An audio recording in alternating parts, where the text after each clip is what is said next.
Hey everybody, this is Rex Bear with Leak Project. I hope you're having a nice day today. We have Heidi Vandenberg with us. Now, Heidi does the most incredible star charts I have ever seen. I mean, the details and the accuracy is second to none. She uses a specific software program that, combined with her research and knowledge on Vedic star charts, it's a Indian astrology. It's not your typical Western astrology that you can go open up the newspaper and read a little paragraph about what your day is going to be like. It is a lot more detail to that, or a lot more detail than that, to the point of it's almost scary how accurate it is. When she read my chart, it was so accurate. I felt like she knew me better than I know myself sometimes. It was really eerie. And then when she did Trump's chart, the parallels that are going on now in conjunction with what the software said based upon his second of birth here on planet Earth. It's just fascinating how everything lines up. Now, I don't know why it's so accurate. And I asked her that question as well. I said, what makes this software so accurate? And I asked her in a lot more detail. And it's just an excellent discussion. You're going to find out exactly what Donald Trump's chart says in detail. I mean, there's 12 different houses according to these star charts, and she shares it all with us. And she also has a really good outlook and a fresh of breath air. She's very optimistic about the future of America and what Donald Trump is going to do. Now, based on the chart, she's also concerned. But there's been a lot of speculation if Trump will even make it into office. She feels he will be inaugurated and he will make it in office. We live in fascinating times, ladies and gentlemen. Whether you love him or hate him, he is our new president of the United States. So we'll see what happens. Is this going to be we are change just like it was 8 years ago? Or is it going to be true change this time, or change for the better? Time will tell. Make sure to subscribe to our YouTube channel, youtube.com/clandestine time lord. Become a contributing member at leakproject.com. You'll get access to exclusive content. And most importantly, be the change you want to see. All right. Folks, you remember the other day when I had Cliff High from the WebBots with us, and I said that there was somebody that's going to be on the show, a personal friend of mine that does these star charts, and very detailed. I mean, this isn't like your Western astrology where you open up a tabloid and it says, oh, from July 22nd to July 24th, you're going to have a good chance of winning the lottery if you use these numbers, and you're going to have a glorious, wonderful day, or you're not going to. You're going to step on a nail of some sort and it's going to give you tetanus. It's not like that. I mean, when I first talked to Heidi, it was actually very skeptical and I didn't really know what to expect, but I did give her my information to do my charts, and it was shocking how accurate it is. I mean, it blew me away. So I said, there's got to be more to this. And I invited her on the show. Really feel blessed that we have an opportunity to speak with her. As I told you guys before, she might come on once in a while as a regular guest and read people's charts. But today what we're going to do is we're going to discuss Trump's chart as well as Ted Bundy's chart and a few others, and just the weird connections that might make one say, wow, that's incredible. Why doesn't the FBI and the CIA and all these alphabet agencies use this specifically? Because it can be just so incredibly accurate. So Heidi, it's awesome to speak with you here at the Leak Project. How the heck are you? I'm doing great. Thanks for bringing me on the show. Absolutely. It's an honor to speak with you. Yes, thanks. Well, I'm going to first come out and say that by all means, I'm not a professional astrologer. I don't consider myself that. It's my hobby, my passion. I do it anytime I can. If you know me, and if anybody that knows me knows that the first thing I ask is, what time were you born? And I didn't get into astrology through, spirituality or yoga or, I'm a skeptic. I'm a huge conspiracy theorist. And I will say that a lot of my life experiences made me that way. So I'll kind of get into all that and how I started and got into this astrology. But I never believed astrology, and because I was a Virgo, so my birthday is September 12th. And I never believed it until I found this. So Vedic astrology has been a huge, huge influence in my life. It's helped me when I went through some tough times, when I went through some bad situations. And it really made me understand who I was as a person and some of my potentials and some of my problems, my karma, I like to say. But if it's okay, at first I'm just going to kind of tell you about my life story, some struggles that I had that, I always thought I was so weird or different and stuff like that, just so you can understand where I'm coming from. But real quick before you jump into that, I just want to bring awareness to the audience that when Heidi reached out to me, she wasn't asking for any money. She didn't have any books to sell, anything to promote. She literally just said, "Hey, I watched you on this presentation and I think we might have similar star charts." So I said, "Okay, this could be interesting. We'll see where it goes." And once again, as I said before, just when she did the charts, it was so accurate and incredible. And I used some of that information towards the next couple of shows that I did. And I felt like it really made a positive impact on what I was doing. So then when she brought up Trump and his star charts and where she sees the future essentially of this nation going, I said, wow, this is a breath of fresh air. This is definitely optimistic, because I've had so many people on the show that have said Trump isn't even going to make it into office, even though he's been elected. So we'll see. We'll definitely get into that here in a minute. But what I'd like to bring up also is she is a professional. I mean, she actually is in the mortgage industry, so she hasn't made a dime on this. She hasn't asked for a dime. As a matter of fact, she turned down money. I said, hey, I think that maybe this is something you could make good money on because you're so good at it. And she said, no, that's not where I see this being my life path. Essentially is what you said, correct? Yeah. So I really do believe that, well, there's so much information and knowledge you can take out of astrology, but I personally like to, everybody feels lost, or if you feel, like you're going through a rough experience, or why is this always happening to me? There's a reason. And I feel like, I like to be able to put people's potentials, like they can pick them out and see. I can explain their karma. I like to do relationship compatibilities because that is something I struggled with. And I think another great tool, which, if you know something about a person or your own kids, right? I think this is where it can be very valuable. Your kids will have certain things in their life that it's going to trigger certain events. So that's why I'm going to tell you about my childhood, because there are certain things that made me kind of this certain personality that, if I was a parent, which I'm not, I'm divorced, but if I was a parent, I would have used that for, guiding my kid through life. And I think that's another valuable way you can use it. So I don't really like to do like predictions, transits and stuff. I mean, I can tell you when it's a bad time, good time, and some things to be cautious for. So I'm more of like explaining your events and what your potentials are. And, I can tell you if something is a good idea, things you can watch out for, accidents, stuff like that. But I'm not going to say, oh, this is going to happen to you at this day, at this time, because astrology is way too complicated I feel like for me to give that kind of advice. It's bad karma in my own heart. So that's kind of where I'm at. And I just love it. It's my hobby.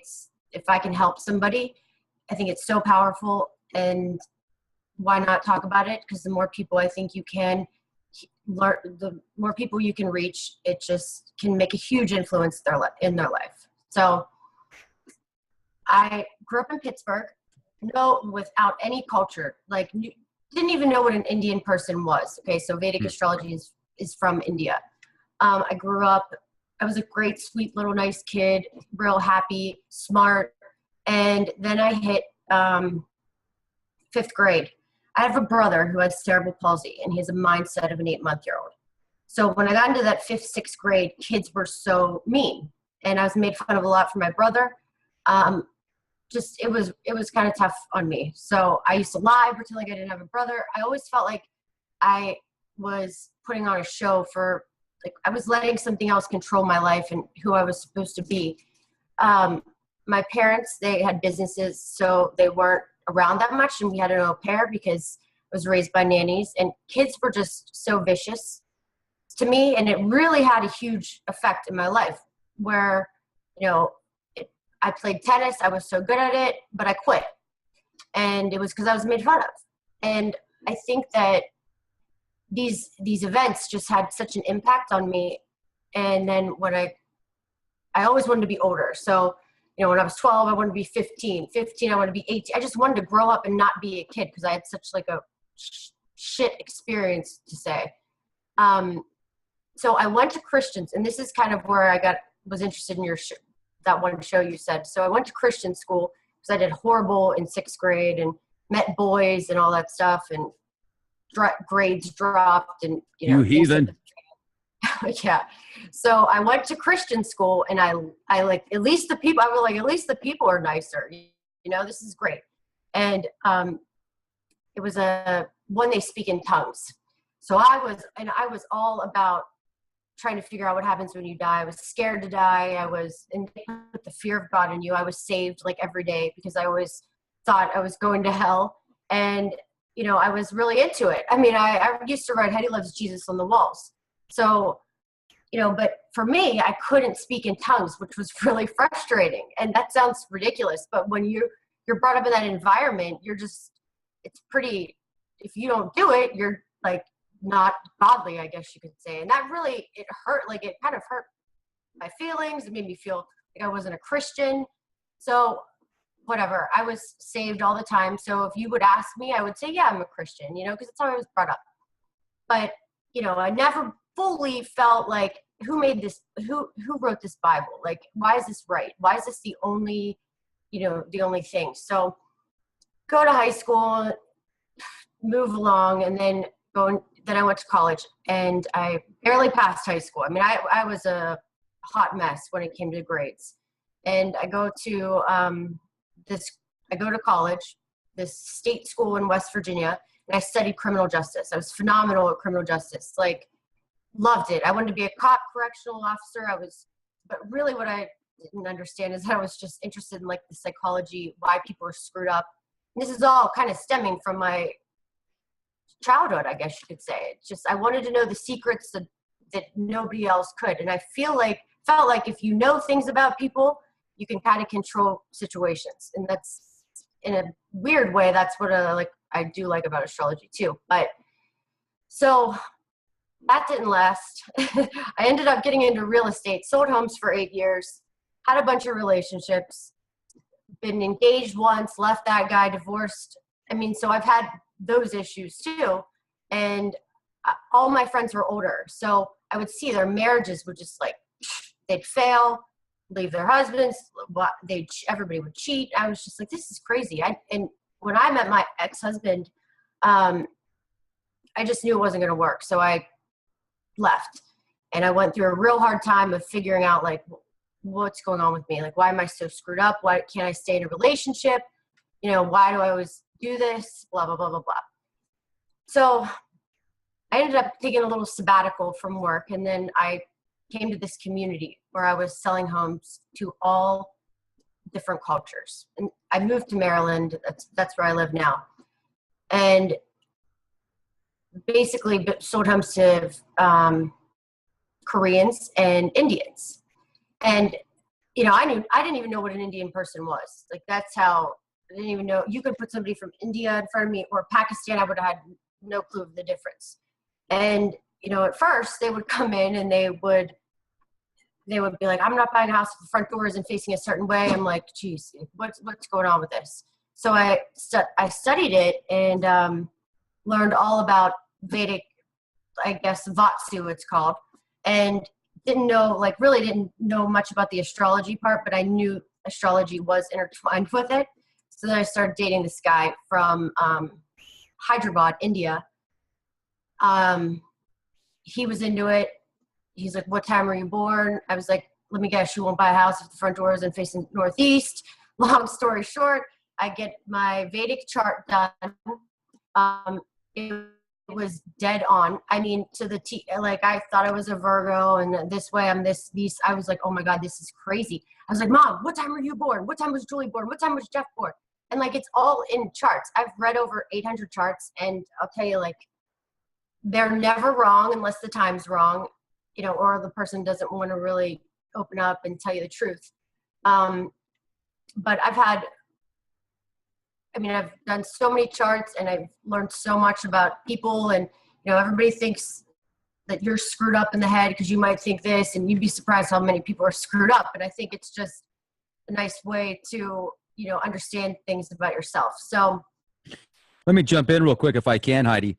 You were telling me also that some of these serial killers, when you've done their charts, you found that you can pick it up. I mean, you can basically pinpoint it and say, yep, that makes sense. Okay, that chart, you've got this many, I guess, planets in a specific house, essentially, how you brought it to me. And I'm sure this is just a small part of it, but that to you made you realize that there's a lot of conflict to the point of what could cause something like, some serial killer to just lose it and have no conscience. I mean, essentially they have no conscience. And that's, I'm going to bring their chart up and explain that, but your moon is afflicted. And so I'm going to pretend like nobody knows anything about astrology, because if you don't know anything about astrology and I start rambling off charts to you in this house, this house, this house, you're going to think, well, you're going to be lost. So like software code that we wouldn't even know what you were talking about. Exactly. So I kind of figure what I do is I pull up this PowerPoint that I have, gives you some basic gist of Vedic astrology, the houses, you could keep it and go to the slides, and then I'll go into some of the charts that, and explain why Donald Trump, in my opinion, is not such a bad guy. Not saying he's a saint, but why I do believe that he has a lot of good traits. So that's great. Yeah. I mean, and we talked off the air, and what you've already got put together, I think will make it a lot easier for our audience to understand where we're going with this. So that's fantastic. Okay. So should I pull it up? Please do.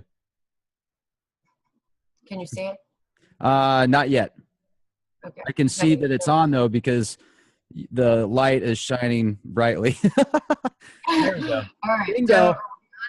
No. We're on it right now. Absolutely. Okay. So when I started learning about Indian culture, I was just pretty fascinated, because, the fact is there's 1 billion people in India, the size of New Mexico, California, and Texas. There's not even 1 billion people in the United States. Indians made the numeric system. They invented the number 0. So like these things and astrology is all calculations. It's all math. It's where planets are, and it's all calculated. So, I found Indians have great values. I was just drawn to them. I just have a lot of respect for their culture and everything like that. So when I got into this Vedic astrology, I'm just going to tell you I studied a little bit of Western too, so I knew both parts. But basically Vedic astrology is based on a fixed zodiac sign. So it's sidereal calculations. Western astrology uses tropical calculations. So what I did was, if you take a star chart app, download it on your phone, right? I did this last night. You can see here that the sun and Saturn are both in Scorpio, right? Like you can see that. Can you see that, Rex? Yeah, that's perfect. Okay. So you can see Saturn is in Scorpio. Jupiter is in Virgo. Spica, that's a fixed star. And that's actually a big prominent star in Donald Trump's chart. So keep that in mind, and we'll talk about that later.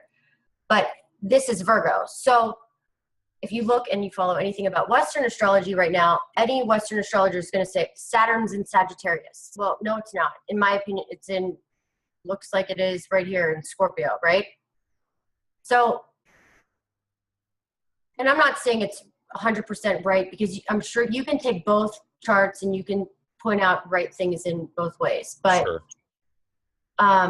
Your birth time is so important because it's your true zodiac signs. You have 3 signs in reality. So you have a rising sign, which is your ascendant, or we call it the lagna. It changes every 2 hours. So it's the most important sign of your chart. It's the first house of your chart, map of your life and destiny. It's how you're viewed by the world. So it's when you are born, it's the sign rising on the eastern horizon, becomes the ascendant or the rising sign of your chart. So it's going to be how you look, how you act, how you react, how you push through this life. It can also be your mask. Your moon sign is how you feel, more of how your emotions are. But when you have a conflicted moon, that can definitely trigger some issues, like the serial killer thing, like I was talking about. So then the sun sign is how the peers, public, coworkers view you. So your sun sign is in astrology what you read your horoscope. So like that's what your sun sign typically is. So I'm going to show you a quick example here. For instance, if a baby was born right here in this house, boom, right now at this time. Can you see this screen? Yeah, it's working great. It's pulling up right now. Bingo. So right now, is you can see that, right? So if there was a baby born right here, this moment, right this second, it would be a Cancer. See how there's a little triangle right here in this house? It would be a Cancer rising. It would be a moon in Leo. And it would be, sun sign would be Sagittarius in the Nakshatra Mula. So just so you can see, it's based off of all timings and time zones. I'm not going to read all of this, but I'm going to give you some bullets on each house when I explain some of the charts that I do. So your first house is the ascendant. Like I said, it's your personality, health, vitality, longevity. So like that would have been a Cancer ascendant. I just pulled that chart up. Second house is financial gains, values, self-worth, finance, family values. It can be your right eye, speech. Third house is courage, hard work, younger siblings, writing, signing contracts, journalism, TV, neighbors, school, hobbies, communication, competition. Your fourth house is your home life growing up, property, ancestry, early foundation, vehicles. It's your mother, land, breast, chest, lung, heart, family businesses, cars, fixed assets. Your fifth house is your intelligence, emotions, romance, children, creativity, business, self-expression. Can be gambling, stockbroker, anything that's creative, like music and the arts. Sixth house is your everyday work life, relationship with coworkers, debts, sicknesses, disputes, health, accidents, enemies that you know of, and enemies that you can overcome. Litigation, so it's kind of like your day-to-day work life and the daily grind. Seventh house is spouse, relationships, sex organs, business partners, your husband or wife, litigation, contracts and litigation, divorce, can be your divorce house if you get divorced, foreign countries, international business. So your eighth house, endings, career, sexual attractiveness, death, inheritance, death and rebirth, astrology, occult, investigation, transformation, can be the mafia, addictions, disgrace, taxes, government spies, deep-rooted issues, death and rebirth, morticians, insurance, occult, surgeons, FBI, CIA. Your ninth house is long distance journeys, religion, fortune, father, grandchildren, luck, foreign travel, higher education, learnings, writings, books. 10th house is your profession house, your karma, your fame, your publicity, authority, career, father, government favor, honor, status, business, occupation, adopted planet, adopted son, moral responsibilities, and it holds about 30% of your career. 11th house is great gains, like big gains. Your second house is more of your savings. 11th house is more of like big gains from projects. It can be your older siblings, big money in groups, friends, side ventures, your network circle. 12th house is the house of endings, letting go, self-sacrifice, hospital, jails, mysteries, hidden talents, imprisonment, expenses, losses, bed pleasures, yoga and meditation, foreign lands. So you can see that there's so many things that each house represents, and kind of just have to see how the whole chart's laid out. You don't just say, oh, there's a planet here, so it means it's bad or good. There's so many things you have to take into consideration, which we don't have probably time to talk about all in one show. Let me jump in real quick, though, if I can, because this is one thing that fascinates me, Heidi, is the stars and how accurate that they can be, kind of what we've discussed earlier. But What would the reason be for that? I've heard the saying before so many times, as above, so below. And then if you look at quantum physics, everything at the primordial level has some type of connection. I get that. Yet, how do you use that as a blueprint? I mean, what is the scientific explanation behind it? Is it because when somebody's born, the energy from certain stars line up specifically with that DNA that charged a certain way, so the program from the DNA is activated to play out certain scenarios and situations? I mean, what do you think it is, or is there something that is explained in some of this that you researched that maybe is a little bit more eloquent to describe it?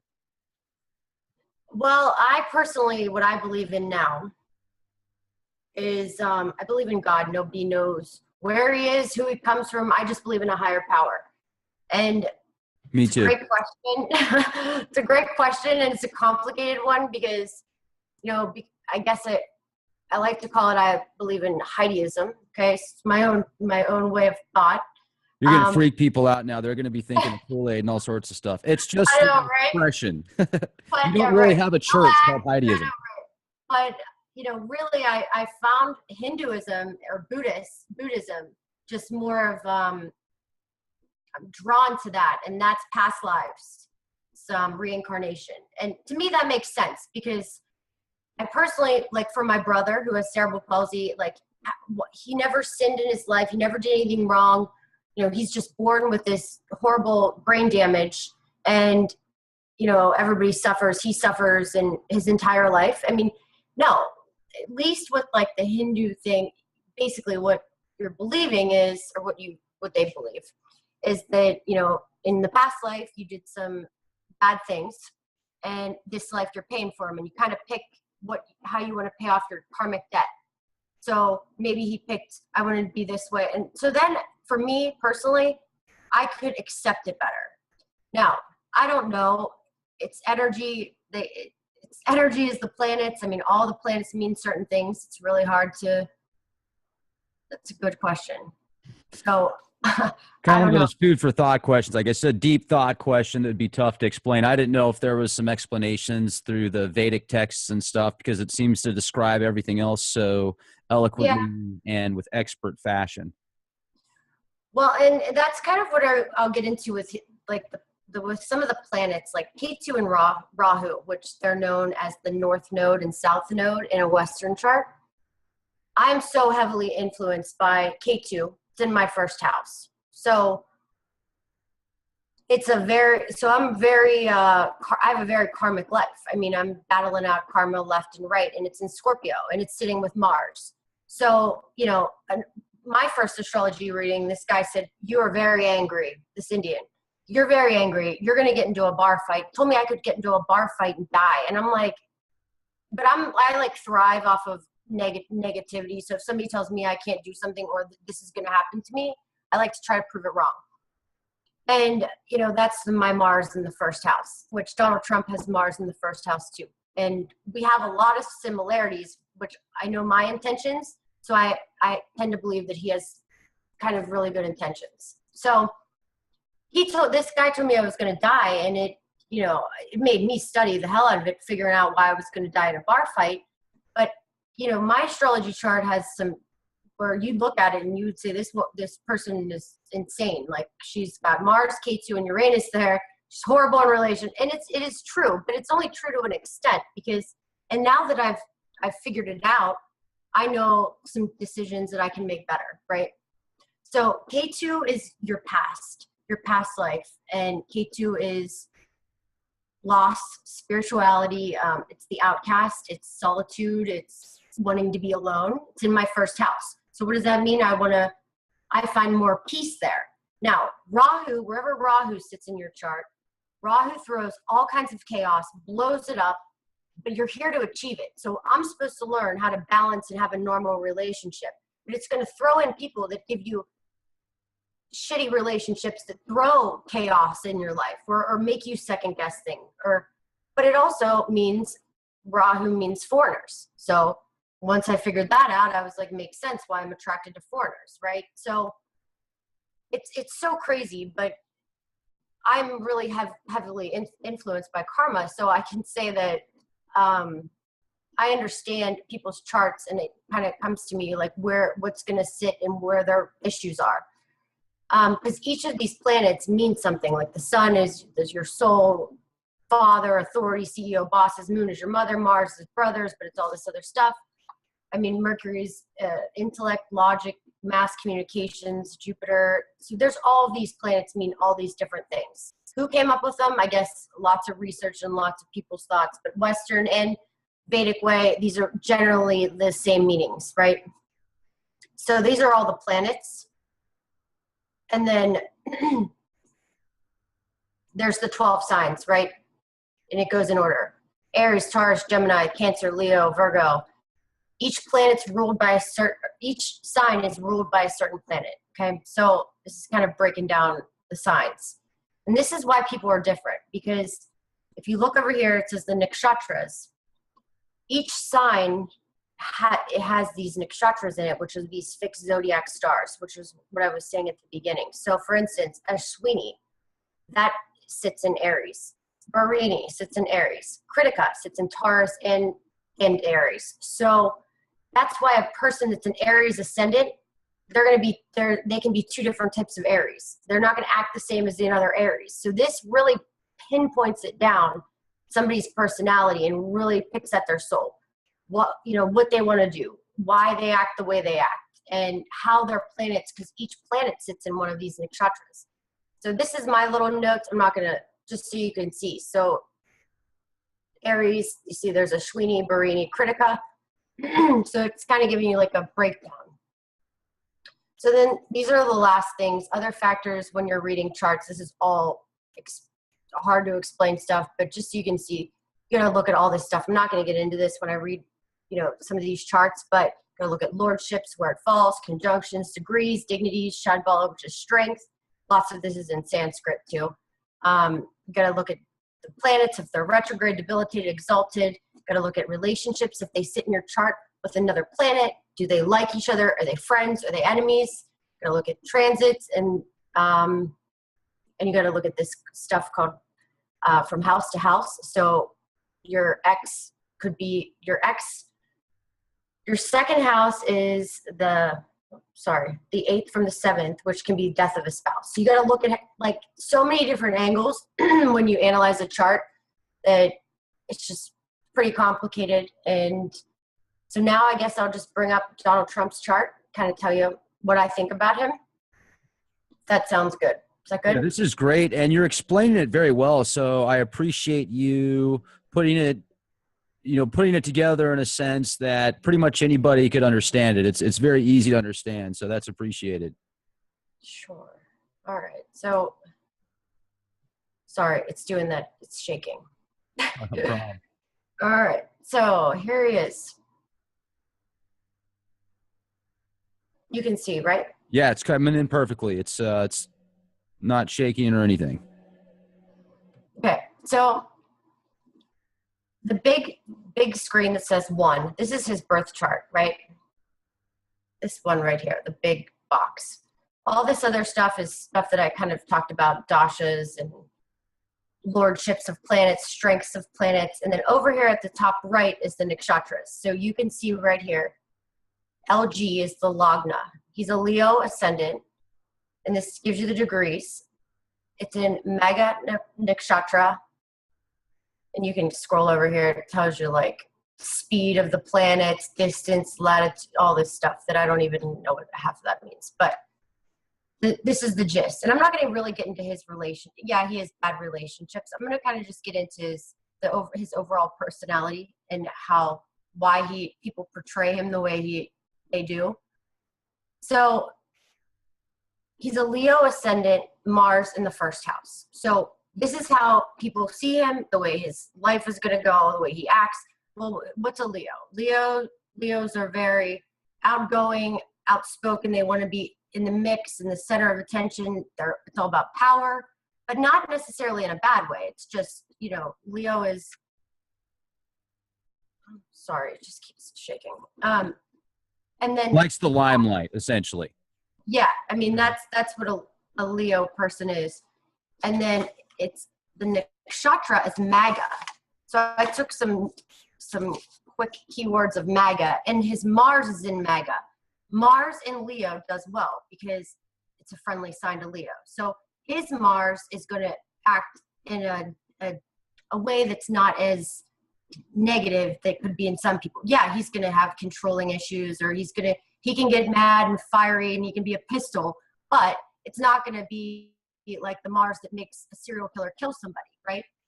So this is more of how he's going to be action oriented. He's going to be fierce, but Maga means the royal throne. So, and this is one of the ancient Indian texts, right? So Mars in Leo, it's exalted in Maga, the throne. They're really interested in family ancestors. They're generals, psychics, diplomacy, noble. They're restless. They're given a gift of opportunity, dignified, royal, outspoken, entitled. So basically, like, that's one of the best nakshatras for power. So write that in there. I mean, it's set. Like Leo, Mars, great chart, great life. It's good past life karma too.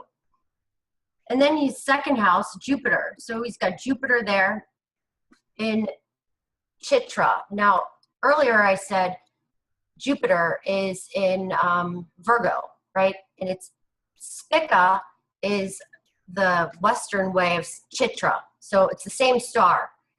And that's right on his Jupiter. That's in his second house of, I would say, family values, money, gains, power, stuff like that. And he's got Jupiter there. And right at the election, this is being activated big time right here at this house. Jupiter is in Chitra. It's in his second house. I mean, during the election, it was so angled in his way, personally, I thought. But, you know, when you hear all the negativity of everybody else, you're like, who knows? And there's one thing, he's got Rahu and Sun in his 10th house. This right here, right? Rahu, Sun, Taurus. 10th house is career, fame. Remember how I said wherever Rahu sits, it throws all the obstacles in your life because you're here to achieve it? Well, yes. That's in his 10th house of career and fame, and it's with the Sun. So it's with power. It's with, you know, it is. So that means he's going to have obstacles in this area of his life. And surely enough, he does, you know? I mean, that's pretty obvious if you turn the news on.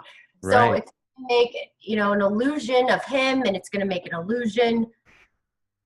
It's just a bunch of chaos. Now, but that's like the only negative thing really that's so bad. Also, he has Venus and Saturn in the 12th house. The 12th house is foreign things. It's also sex, affairs, secrets. So there's where you can see that, you know, Venus and Saturn are there. It's funny, he's married to foreigners, right? His Venus wife sitting in the 12th house. He's been married to, mostly of his wives have been foreigners. And Venus and Saturn is going to give you more than one marriage. It's just is what it is. His chart's like so exactly spelled out. Mercury is in the 11th house. 11th house is great gains, and it's in Gemini, so it's in great dignity there. And last but not, I'd say the main thing, his 4th house, which is the way he thinks, and his moon, it's in Scorpio. So I'm a Scorpio, and I've got a lot of planets in Jesa, and I can tell you that Scorpios don't lie. Scorpios don't like BS. Scorpios are very passionate and really do, as long as you don't screw them over, they will never hurt you. They'll be as loyal till the end. And that's how he thinks. So the fact is that he thinks that way, and I know that. It is sitting there with Ketu, which can throw some separation with his mother. And I don't know anything about his personal life. He probably keeps things pretty secretive. But I guarantee you, if I had to sit down with Donald Trump and said, did you have issues with your mother and your father? He would tell me, yeah, you know, like that's in his chart too. So, you know, you kind of have to look at when you understand people's charts this way, you really can understand why they do the things they do. So I bet he had a lot of pressure from his dad about, you know, being a certain way. And that's like his goals and motivations have been driven off of that. And I just truly believe that he does not have bad intentions. Like there's nothing in his chart that I can say that, yeah, he's got his issues. But I mean, I personally think a businessman that knows how to negotiate, it's great in real estate, that knows how to run a huge company, why wouldn't they be if he has really good intentions? And I do believe he has great intentions. And I'll say it's funny, the guy that you brought up last time on the show, he said that, you know, if Hillary would have won, he would have been looking for places to move to. And I said the same thing to you like 3 times. The day after the election, when I woke up, I had like weights off of my shoulders thinking like, we're okay now. We're going to be okay. And I'm not saying he's perfect, but, you know, I could say that I think he's going to really do great things. He's got every trait of a leader, of doing the right thing. And I mean, even with foreign things, foreign governments, his chart's set up pretty nicely. And there's so much more I could talk about, but each planet is just like in a nice it's like just it's in a good position, you know. I just don't see anything that negative about him.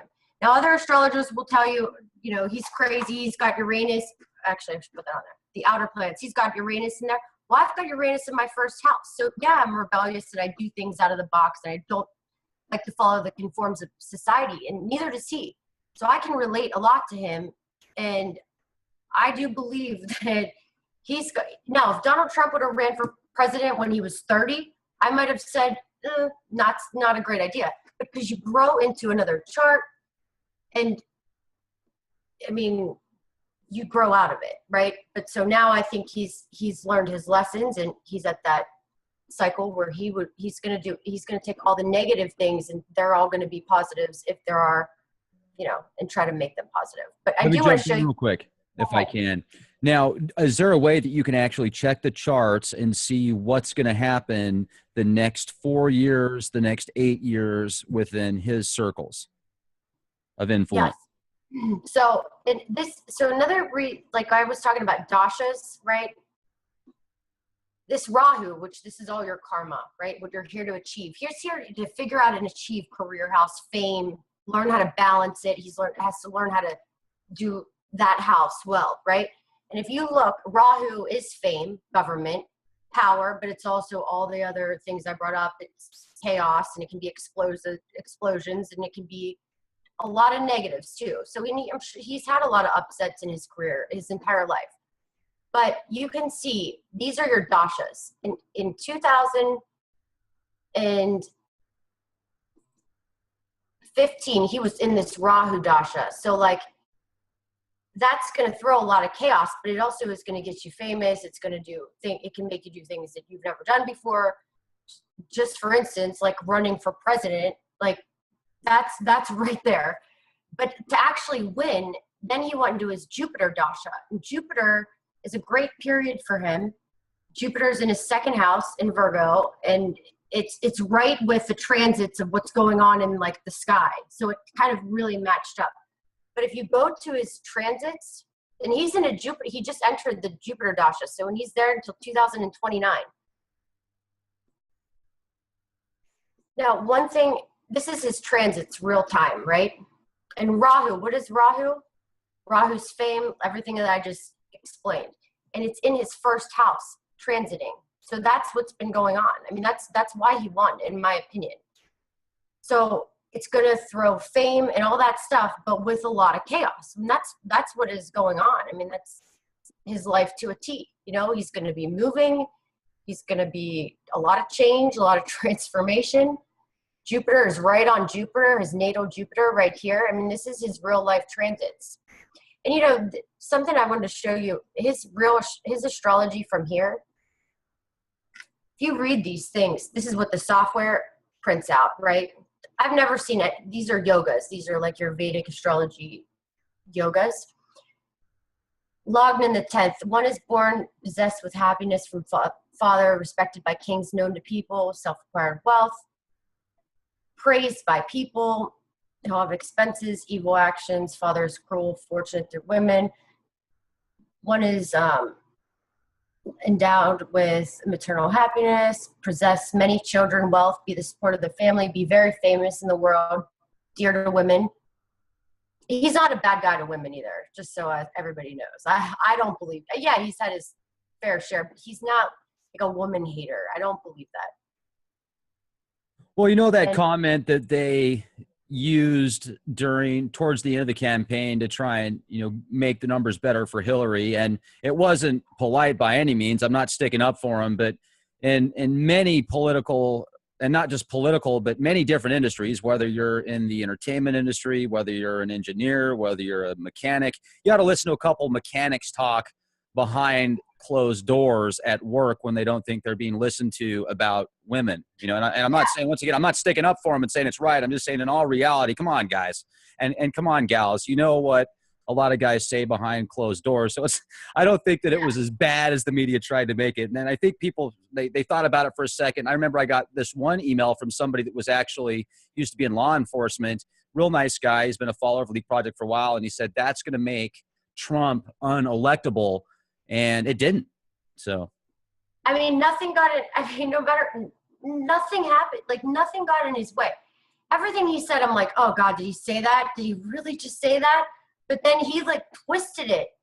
But I'll tell you, the Donald Trump that I believe is Donald Trump is the Donald Trump that when he won and he had his speech, when he figured out he won and he gets on stage with Pence and he's like standing there and you could see he's just overwhelmed. And that was a good speech too. That was, and that's him. That's his chart right there. So that's the best way to describe it.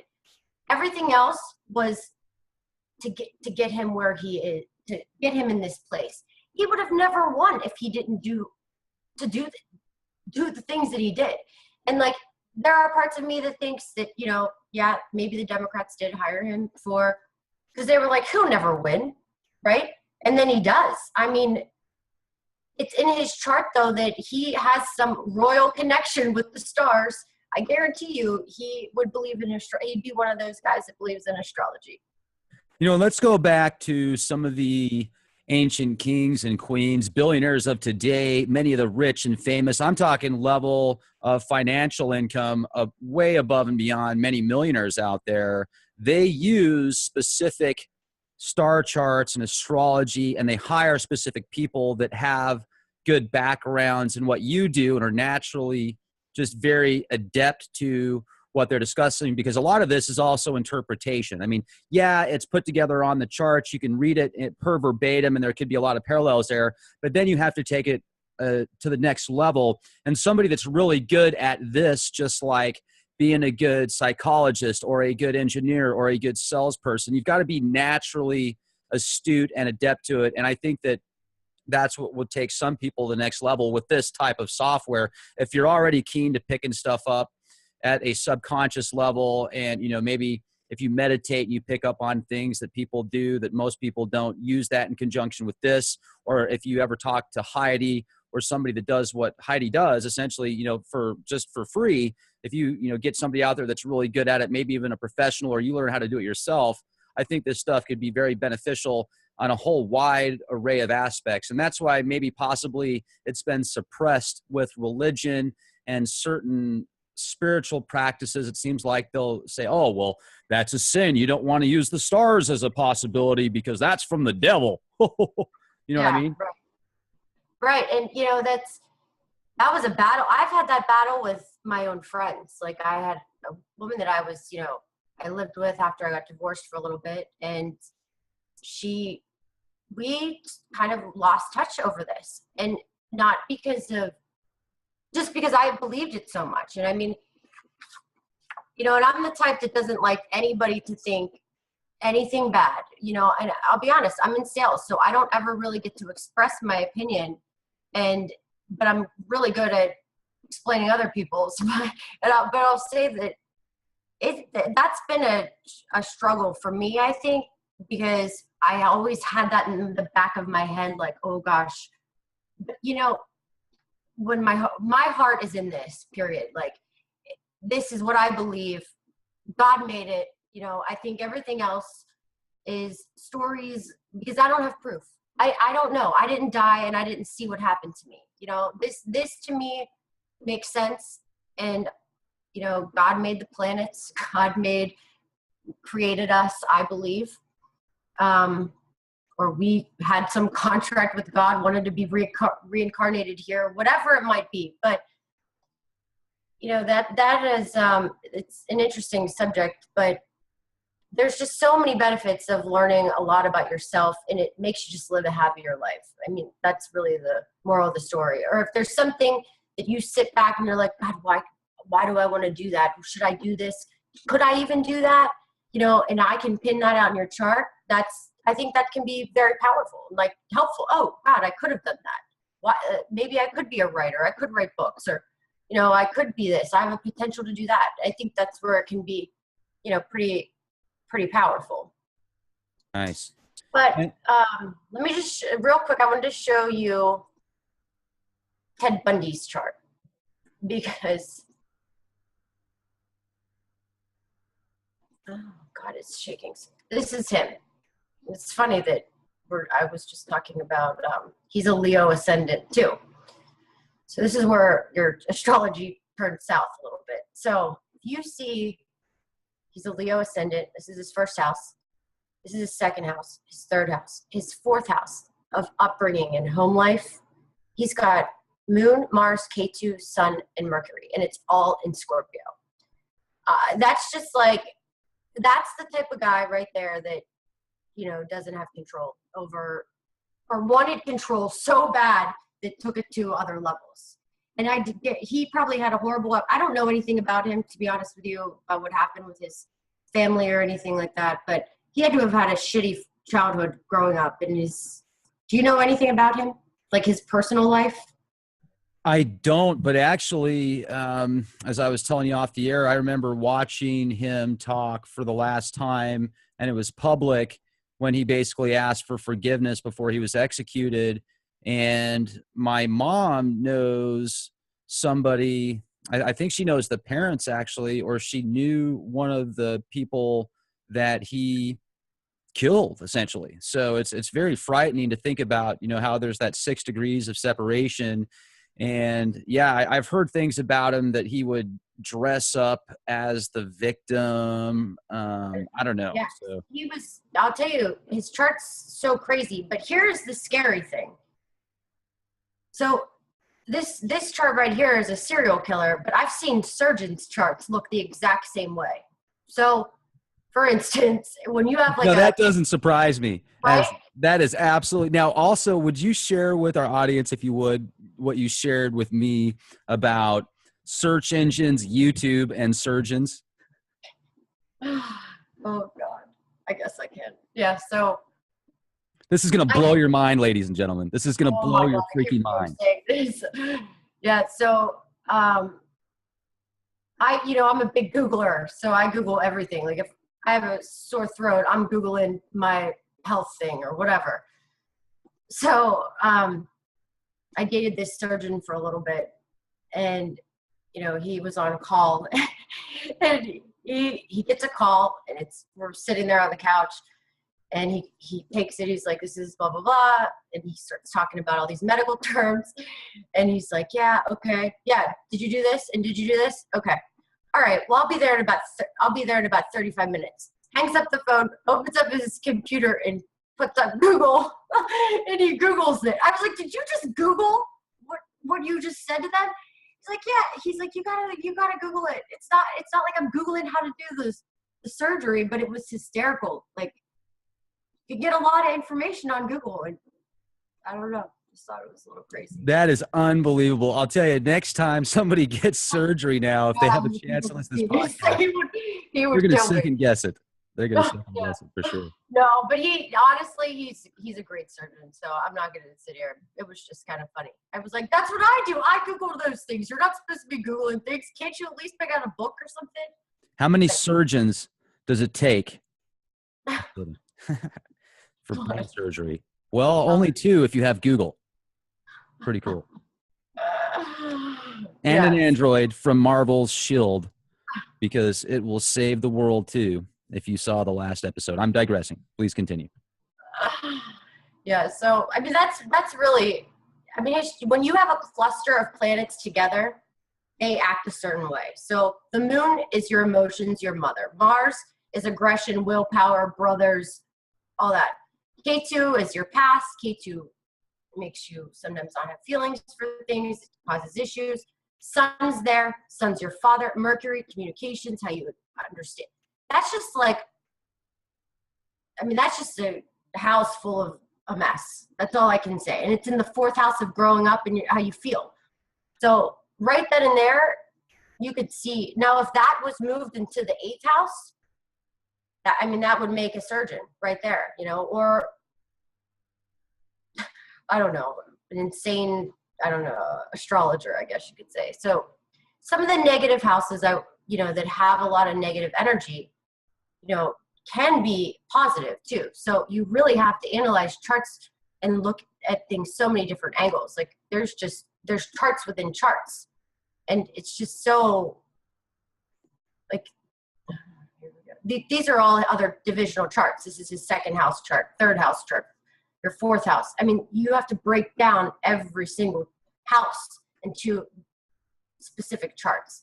So to do a reading on somebody that's thorough and people really want a reading, I mean, you have to research them for at least an hour or two to understand their whole chart overall and, you know, look at the strengths, look what time periods they're running, because certain planets are going to have certain influences, you know, it's in certain houses during a particular time frame.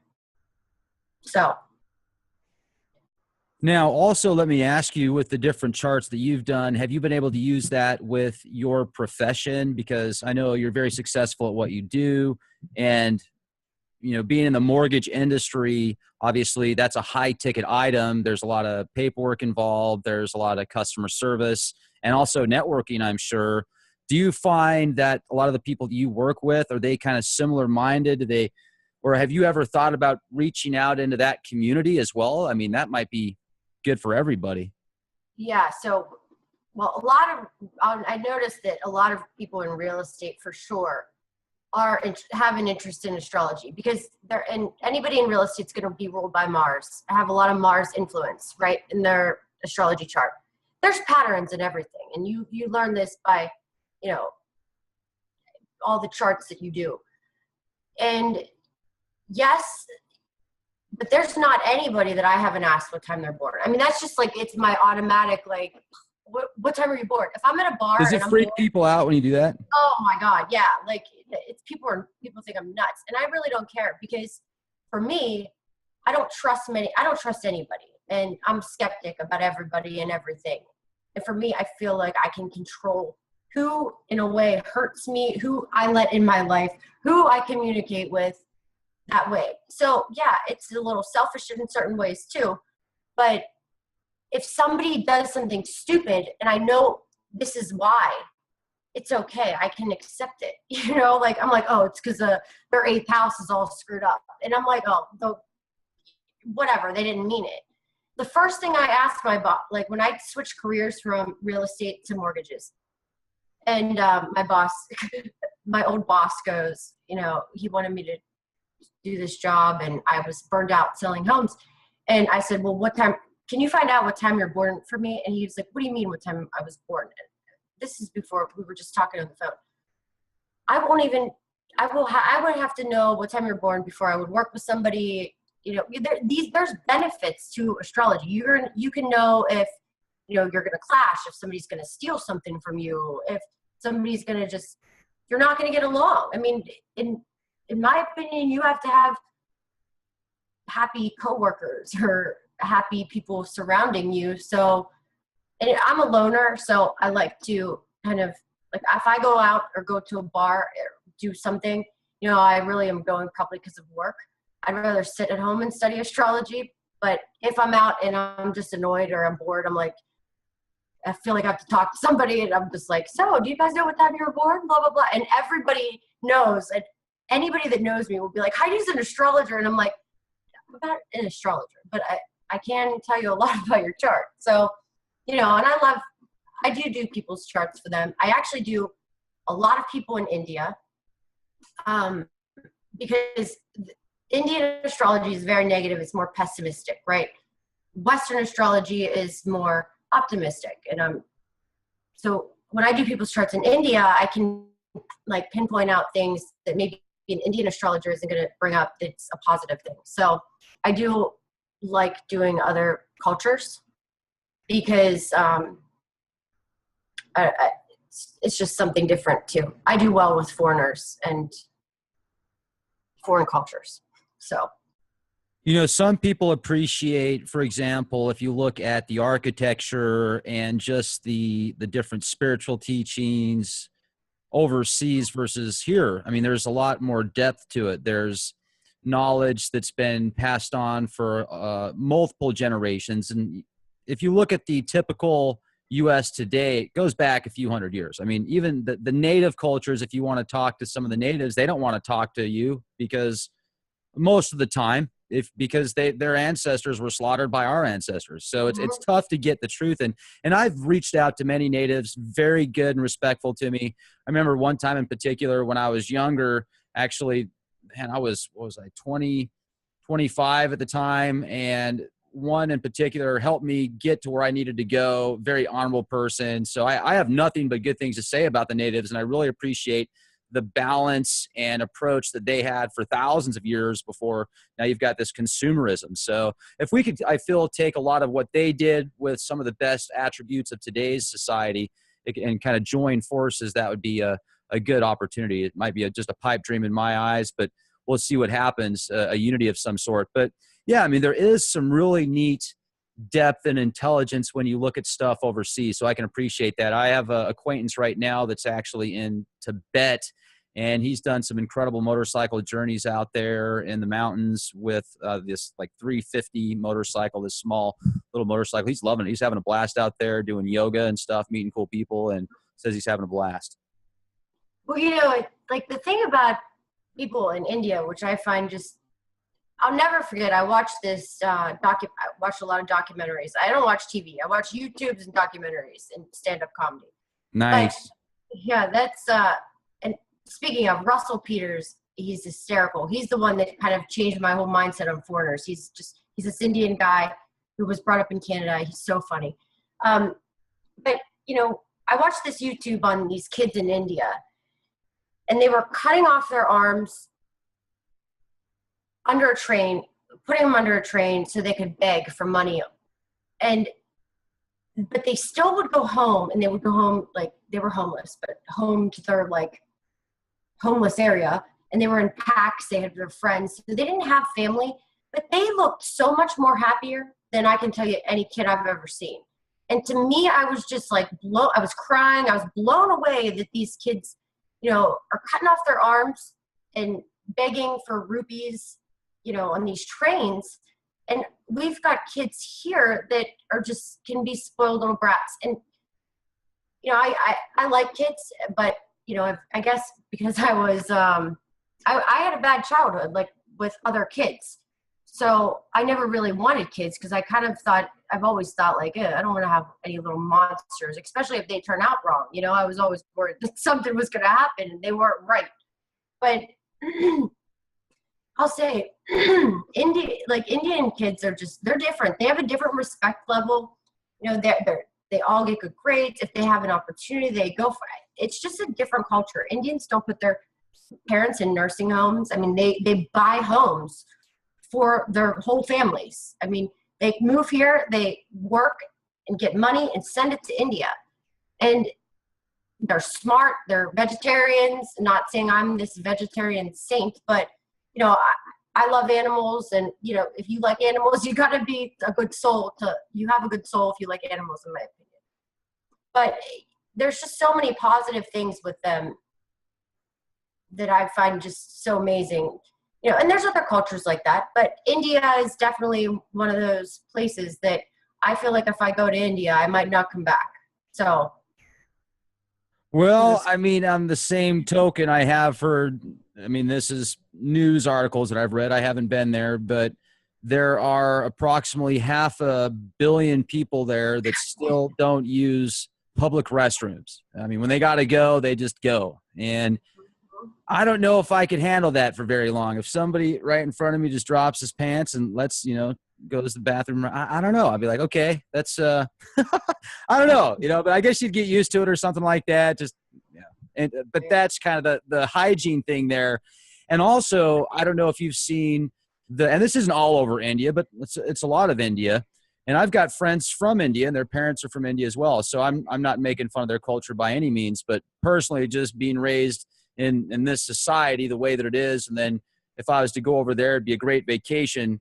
But unless I'm up in the mountains somewhere with my own house, with plumbing, etc., I don't know if I'd feel comfortable in that type of environment. But definitely to each their own. Yeah, I think it's changing a lot though. Like it's getting a lot because of the whole Bollywood scene and stuff. So like Mumbai it's like a little New York City now, I mean, yeah, you go little outskirts of the city and there's certain cities that are just horrible, but I Skype with a girl from India and we would Skype, and does production and stuff, and she would walk around the streets, and it wasn't what you would think. I was pretty, so it just really depends on what areas you're in. So but personally, I don't know if I could handle all the stray dogs and the homeless kids. Like, I don't know, because I get really emotional about stuff like that. So that would be my hardest reason why I couldn't go. Oh, I can definitely understand. That's pretty intense. And also what you're bringing up about what some of the kids do just to get money, that's terrible, absolutely terrible. So with that said, are there maybe any other things you would like to share with us tonight about about Trump's charts, kind of where you're seeing the future going with him, or anybody else that you wanted to bring up before we close out the night? And also, I'd definitely like to say thank you very much for coming on the show with us here, Heidi. I really appreciate it. And if anybody's interested if anybody's in the real estate market right now, you're buying a house, you need a mortgage. I mean, she didn't ask me to do this, but Heidi is really good at mortgages. She gets you an awesome rate, and that's my shameless plug. So yes, yeah. No, I'll say this. I think Donald Trump is going to do good things. He definitely needs to be careful. If he be safe, cautious, because Rahu's going to bring out some enemies. But I think I personally think he's going to do good things. I think he's going to change. He's going to expose secrets. I feel safe now. I feel more at ease. So I kind of go by my intuition, and my intuition's usually dead on, and it's always negative. So the fact that I can say that, I really believe that, I believe in it like I believe in this. Like, I believe that he's going to do good like I believe in astrology. So, and the reason why that's I can pretty say strong. That's a strong statement right there. Yes, I have my doubts sometimes. And yeah, some things in his chart aren't the greatest, but who doesn't? Trust me. I mean, you'd be surprised when you start studying people's charts. I mean, it's pretty amazing, like what can go on in the charts that, then you would never even think that and never know that. And then you just bring it up and they're like, oh yeah, that definitely happened, or that's definitely what I've done. And, and just the fact that you say that to them. Now, obviously I'm not going to say anything because it's personal stuff to a lot of people. So, I love doing readings, and, if we do a live thing, I don't think I'd go so deep, but if people had like questions about general time frames and stuff, definitely you can get some huge benefits from it, or where you're supposed to be, your purpose in life. But I don't really like making hands down predictions like, oh, something that this could happen to him. But I mean, he's got to be cautious. He's got a transit of something that could happen to him, right? His body too. So Rahu also there is could throw stuff like that. Like that makes me nervous. That's probably the only thing I can say. But okay. I think he's a good guy, in the long term. I think he's going to do good things. I really do. I believe that he's going to make America great again. I do. Well, right on. And Heidi, once again, I really appreciate you coming on the show this year at the Leak Project. Folks, I'd also recommend you go to youtube.com/clandestine time lord. Make sure to become a member at leakproject.com as well. You'll get access to exclusive content. And Be the change you want to see. This is Rex Bear. Talk to you soon.